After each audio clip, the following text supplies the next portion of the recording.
Silenced. Oh, damn it! How long will you continue to kill me inwardly? Even you, depression, you suddenly taken over my life, my sense of being. Silence and depression. They have gripped me for years now, for offenses I know nothing about. Offenses that never even crossed my mind. Never, even in my imagination. Even to you, my wonderful listener, I pray you never find yourself in this pit, this dark, cold pit I've been trapped in for so long now. And the painful part of it is, I see no one who can listen to me. I will not mention my name, deep sigh, but I beg you, listen carefully. Learn from me, be careful, because the person next to you right now could be the enemy, the very enemy who's been hurting your life, destroying you silently. My brother's wife, she's always been flirty. I never thought much of it. I just figured it was her personality. But looking back now, I see it. There were so many red flags, so many moments I should have spoken up, should have told my brother. What started as little uncomfortable moments gradually escalated into a nightmare that would ultimately destroy the most important relationship in my life. The early signs. When my brother first introduced Sarah to our family, 3 years ago, she seemed perfect for him. She was charming, beautiful, and she made him laugh in ways I hadn't seen since we were kids. Our parents loved her immediately, always saying how lucky my brother was to have found such a catch. But from the very beginning, something felt off about the way she interacted with me, specifically. It started small, lingering hugs that lasted just a little too long, compliments about my appearance that felt more intimate than sisterly, and that way she'd look at me, it made my skin crawl. During family dinners, she'd always find an excuse to sit next to me, her hand brushing mine when reaching for dishes, or resting lightly, too lightly, on my shoulder as she laughed at my jokes. My brother, he would beam with pride. He thought his wife and his brother were getting along so well. And me? I convinced myself I was just reading too much into it. After all, she came from a more affectionate family. Maybe this was just her way of showing love. I didn't want to be that paranoid brother-in-law, creating problems where none existed. But then came the pattern. The pattern of unwanted advances. About 6 months after their wedding, the behavior became impossible to ignore. She started asking me out. Coffee, lunch, always when my brother wasn't around, always with some excuse. Just want to get to know my new brother-in-law better? Or I need advice about surprising your brother for our anniversary? Just as friends, she'd say. But it was the way she'd touch my arm, lean in too close, choose these quiet, intimate little cafes. It made me deeply, deeply uncomfortable. I always declined. Always. I made excuses about work, about being busy, She'd pout playfully and call me a workaholic. And then she'd say things like, "Your brother is so lucky to have someone who cares about him as much as you do. I wish he was as dedicated as you are." And the way she said it, with that wistful, lingering tone, I knew she wasn't talking about my work ethic. When the coffee invitations didn't work, she escalated. She started showing up at my apartment unannounced. "I was in the neighborhood," she'd say, holding takeout bags or bottles of wine. "Thought we could hang out since your brother's working late again." I'd stand there, in the doorway, polite, guarded, never inviting her in.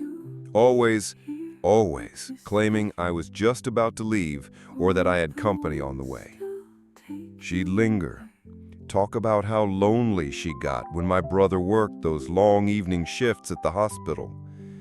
And every time I felt that line between family and something else blurring. Each refused gift seemed to make her more determined. She'd mention them at family dinners, painting herself as the thoughtful sister-in-law and me as the difficult one. "I try so hard to make him feel like family, but he won't even accept a simple gift," she'd say to my brother, who would then encourage me to be more gracious about her generosity. The most uncomfortable incident happened about 8 months ago, and it still makes my skin crawl thinking about it. I was staying at their house for a weekend visit while my apartment was being fumigated. My brother had left early for a weekend shift at the hospital, and I was in the kitchen making coffee, planning to spend the day job hunting at their dining room table. I heard the shower turn off upstairs and continued reading the newspaper, assuming Sarah would get dressed and come down for breakfast. Instead, about 10 minutes later, she walked down the stairs and into the kitchen completely naked, not even a towel in sight. She moved slowly, deliberately, claiming she had forgotten her towel and needed to grab one from the laundry room, which was unfortunately located just past where I was sitting. "Oh, don't mind me," she said casually, as if parading around naked in front of her brother-in-law was the most natural thing in the world. She walked slowly past me, close enough that I could smell her shampoo, taking her time to reach into the dryer. "I'm so scatterbrained in the mornings," she laughed, making no effort whatsoever to cover herself. I immediately stood up, turned around, and practically ran to my room, grabbing my keys and overnight bag. I was out of the house within 5 minutes, my heart pounding and my hands shaking. When my brother called later asking why I'd left so early, I made up some excuse about a work emergency and a client meeting I'd forgotten about. I remember gripping the edge of the counter so hard my knuckles went white, every muscle in my body screaming to get up and walk away. But she leaned in closer, her breath warm against my ear, whispering things that made my skin crawl, compliments that weren't meant for a brother-in-law, suggestions that had no place in any family conversation. When I stood abruptly, she laughed like I was overreacting. "Wow, someone's uptight tonight," she teased, topping off my glass without asking. I pushed it away, muttering something about needing water, but she only smirked, as if she could see right through the excuse. From then on, I started avoiding the kitchen entirely whenever my brother wasn't home. If I heard him step out, I'd retreat to the guest room or leave the house altogether. But she noticed that too. The more distance I tried to put between us, the more persistent she became. Like my avoidance was some kind of challenge she was determined to win. I remember gripping the edge of the counter so hard my knuckles went white, every muscle in my body screaming to get up and walk away. But she leaned in closer, her breath warm against my ear, whispering things that made my skin crawl, compliments that weren't meant for a brother-in-law, suggestions that had no place in any family conversation. When I stood abruptly, she laughed like I was overreacting. "Wow, someone's uptight tonight," she teased, topping off my glass without asking. I pushed it away, muttering something about needing water, but she only smirked, as if she could see right through the excuse. From then on, I started avoiding the kitchen entirely whenever my brother wasn't home. If I heard him step out, I'd retreat to the guest room or leave the house altogether. But she noticed that too. The more distance I tried to put between us, the more persistent she became. Like my avoidance was some kind of challenge she was determined to win. Another time, she suggested we open a bottle of wine while my brother ran to pick up dinner. "He'll be gone for at least an hour in this traffic," she said, already pulling out wine glasses. By the time he returned, she'd consumed most of the bottle herself and was sitting uncomfortably close to me on their couch, her hand resting on my thigh while she told some long story about her college days. When my brother walked in with the food, she quickly moved away, but not before giving my leg a squeeze. I started timing my visits to coincide exactly with my brother's presence, arriving just as he got home from work and leaving the moment he stepped out for anything. When they invited me for dinner, I'd bring my own car instead of accepting rides, ensuring I could leave immediately if he got called away unexpectedly. The movie nights and late-night visits. She also developed a habit of suggesting we watch movies together whenever my brother was working late shifts, which happened frequently given his job at the hospital. "Keep me company," she'd plead over text. "I get so lonely in this big house by myself." She'd always pick romantic films, classic love stories, or steamy dramas, and try to create an intimate atmosphere with dim lights and wine. During one of these movie nights, she chose The Notebook and spent the entire film making comments about the passion between the main characters and how some people never experience love like that. She'd curl up on the couch next to me, gradually scooting closer throughout the movie until she was practically leaning against me. When the famous rain scene came on, she sighed dramatically and said, "God, I wish someone would want me that desperately." I started timing my visits to coincide exactly with my brother's presence, arriving just as he got home from work and leaving the moment he stepped out for anything. When they invited me for dinner, I'd bring my own car instead of accepting rides, ensuring I could leave immediately if he got called away unexpectedly. The subtle manipulations. Perhaps the most insidious part of her behavior was how she'd manipulate family situations to make me look like the problem. At family gatherings, she'd make comments designed to create tension.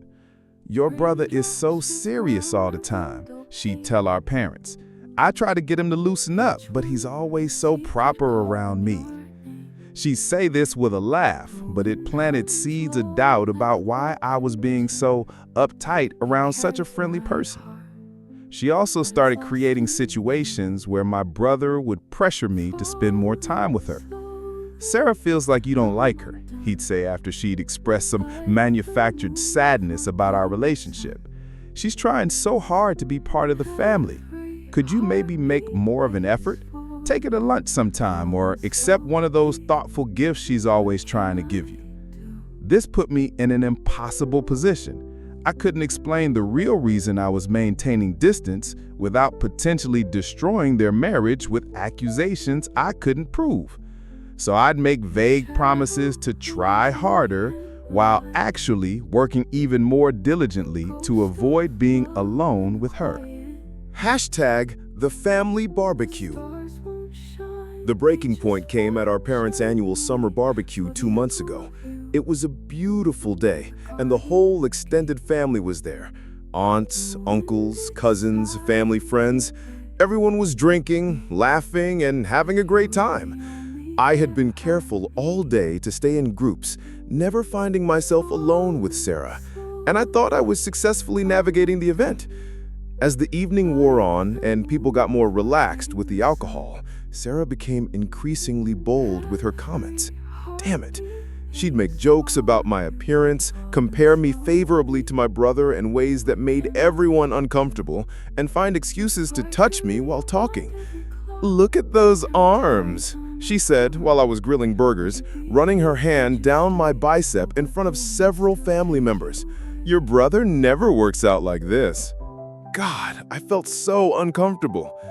The final comment came when we were all sitting around the fire pit as the night wound down.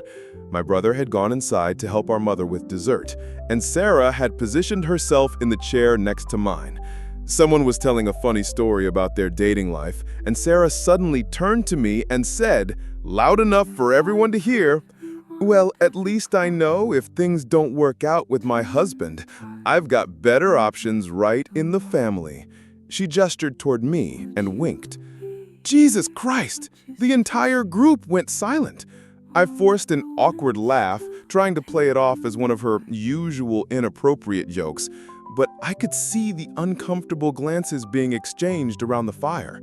When my brother returned with the dessert tray, the mood had shifted, and people started making excuses to leave shortly afterward. I should have confronted her right then, in front of everyone, and made it clear that her behavior was inappropriate and unwelcome. Instead, I laughed it off awkwardly, not wanting to cause a scene at a family gathering. That moment of weakness would prove to be the biggest mistake of my life. The accusation. A few days after the barbecue, my brother called me, and I knew immediately from his tone that something was terribly wrong. Oh no. He wasn't just angry, he was hurt, devastated, and furious all at once. His voice was shaking with emotion as he began screaming accusations I couldn't initially understand. "How could you do this to me?" he yelled. "How could you betray me like this? After everything we've been through together, after how close we've always been, you decide to go after my wife? What the hell?" It took several minutes of him ranting before I understood what Sarah had told him. According to her version of events, we had hooked up multiple times over the years, both before and after their marriage. She claimed that I had been pursuing her relentlessly since the day they met, and that she had finally broken down and told him because she couldn't handle the pressure and guilt anymore. Are you kidding me? She had twisted every interaction we'd ever had into evidence of an affair. My refusal to accept her gifts became playing hard to get. My avoidance of being alone with her became sneaking around behind your back. Even my early departure from their house that morning, when she walked around naked, became proof that we had almost been caught in a compromising situation. She told me everything, my brother said, his voice breaking, about how you've been telling her you love her, about how you said I don't deserve her, about how you've been waiting for your chance to steal her away from me. She showed me text messages where you were trying to convince her to leave me for you. What? None of this was true. I had never sent her romantic text messages. In fact, I barely communicated with her at all outside of grouped family chats. I certainly never told her I loved her or said anything negative about my brother. But when I tried to defend myself, to explain what had really been happening, my brother wouldn't listen. "Don't you dare try to make her the villain in this," he said. "She's been protecting you this whole time, trying to spare my feelings by not telling me about your advances. She only came clean because she couldn't live with the guilt anymore after that comment you made at the barbecue." Holy shit! I couldn't believe what I was hearing. The aftermath and isolation. He hung up on me that day, and it's been 2 months since we've spoken. Damn it, he won't answer my calls or texts. When I tried to visit their house, he told me through the door that I was dead to him and that if I ever came near his property again, he'd call the police. He's blocked me on all social media platforms and has apparently told Sarah to block me as well, though I suspect she's actually reading my messages and just not responding. The worst part is how quickly my rest of the family turned against me. Sarah didn't just tell my brother. She told our parents, his friends, and several other family members her version of the story. She painted herself as the victim of a years-long harassment campaign, claiming that she had been too scared to speak up earlier because she didn't want to destroy the family. Our parents are furious with me, convinced I've been secretly trying to seduce my brother's wife and destroy their marriage. God, they won't listen when I try to explain about her behavior. They say I'm just making excuses and trying to blame the victim. My mother actually cried when she confronted me about it, saying that she didn't know how she had raised a son who would betray his own brother like this. Jesus, the pain in her voice still haunts me.